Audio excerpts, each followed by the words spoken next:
트럼프 대통령이 6월 말에 방한하게 되는데 가능하면 그 이전에 김정은 위원장을 만나는 것이 바람직하다. 문재인 대통령이 이달 말 한미 정상회담에 앞서 김정은 북한 국무위원장과 다시 남북 정상회담을 갖고 싶다는 뜻을 밝혔습니다. 그러면서 그 역시 김 위원장의 선택에 달렸다고 덧붙였습니다. 문 대통령이 4차 남북 정상회담의 구체적인 희망 시기를 못 박은 것은 처음입니다. 네, 북한 김정은 위원장이 동생 김여정 당 제1부부장을 통해서 이호 여사 장례에 조의문과 조화를 보내면서 이건 남북 관계의 새로운 메시지라는 분석이 나오고 있고요. 그리고 트럼프 미국 대통령은 김 위원장이 보낸 친서를 공개하면서 세 번째 북미 정상회담 얘기도 꺼낸 그런 상황입니다. 남북, 북미 관계의 분위기가 이제 바뀌는 건지 관심이 집중되고 있습니다. 안익은 기자가 보도합니다. 문재인 대통령이 다시 한번 4차 남북 정상회담에 대한 확고한 의지를 나타냈습니다. 시기도 이달 말로 예정된 한미 정상회담 이전이면 좋겠다고 말했습니다. 트럼프 대통령이 6월 말에 방한하게 돼 있는데 가능하다면 그 이전에 김정은 위원장을 만나는 것이 바람직하다고 생각합니다.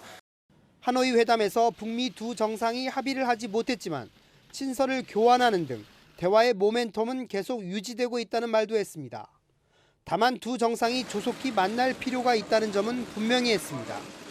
대화하지 않는 기간이 길어지게 된다면 이 대화의 열정이 식을 수도 있다고 생각합니다. 문 대통령은 앞서 오슬로 포럼 기조연설에서도 서로에 대한 이해와 신뢰가 중요하다는 점을 강조했습니다. 청와대 관계자는 사실상 김 위원장과 트럼프 대통령에게 보내는 메시지라고 설명했습니다. 문 대통령은 진정한 평화는 서로 등 돌리며 평화롭게 사는 게 아니라 서로에게 도움이 되는 평화라며 이를 국민을 위한 평화로 규정했습니다. 문 대통령은 오슬로 대학에서 하랄 5세 국왕과 이 대학 학생 시민들이 지켜본 가운데 약 25분간 연설을 했습니다. 이 대학은 1989년까지 노벨 평화상 수상식이 열렸던 평화의 상징적인 장소입니다.